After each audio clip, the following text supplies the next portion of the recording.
CM Chandrababu మార్చారని ఆరోపించారు. లింగంనేని రమేష్ ముందుగానే IRR మార్గంలో భూములు కొనుగోలు చేసి లబ్ధి పొందాడని తెలిపారు. అందుకు ప్రతిఫలంగా కోట్ల రూపాయలు విలువ చేసే భూములు హెరిటేజ్ సంస్థకు కట్టబెట్టారని రామకృష్ణ ఆరోపించారు. ఇన్నర్ రింగ్ రోడ్ అంశంలో సీఎం చంద్రబాబు ఎలాంటి తప్పు చేయలేదని శ్రీవారి ముందు చెప్పాలని సవాల్ విసిరారు. ల్యాండ్ ఆర్డర్ను తన వద్దే ఉంచుకుని కేసులు క్లోజ్ చేయించుకునేందుకు సీఎం ప్రయత్నిస్తున్నారని ఆర్కే విమర్శించారు.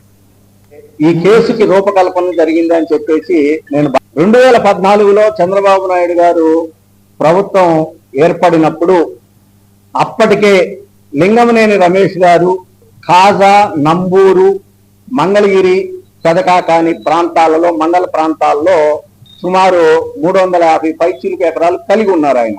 ఇది చంద్రబాబు నాయుడు గారు, లింగంనేని రమేష్ గారు ఆ రోజుల్లోనే మాట్లాడుకొని ఒక పక్కా ప్లాను ఎలా అవినీతి రూపంలో డబ్బులు సంపాదించాలి అని చెప్పి అనుకున్నారు. కాబట్టే ఈ కేసుకి రూపకల్పన జరిగింది అని చెప్పేసి నేను భావిస్తా ఉన్నా. Inner ring road case, Amaravati inner ring road కేసుని 2022 ఏప్రిల్ నెలలో నేను ఇచ్చినటువంటి ఫిర్యాదు ఆధారంగా ఆ రోజుల్లో నమోదు చేసినటువంటి కేసుని మేము ఇప్పుడు మిస్టేక్ ఆఫ్ ఫ్యాక్ట్ కింద మేము క్లోజ్ చేస్తున్నాము.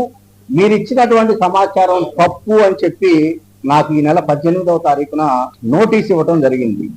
దాని తర్వాత వాళ్ళు గౌరవ విజయవాడ ఏసీబీ కోర్టులో వాళ్ళు ఆ మెమోని దాఖలు చేసినట్లుగా ఈ నెల 23వ తారీఖున నాకు కోర్టు నుంచి, ఏసీబీ కోర్టు విజయవాడ నుంచి నాకు సమన్లు అందినాయి.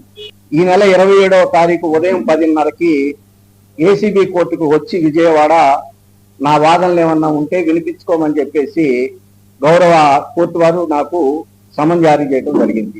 2014లో చంద్రబాబు నాయుడు గారు ప్రభుత్వం ఏర్పడినప్పుడు అప్పటికే లింగంనేని రమేష్ గారు ఖాజా, నంబూరు, మంగళగిరి,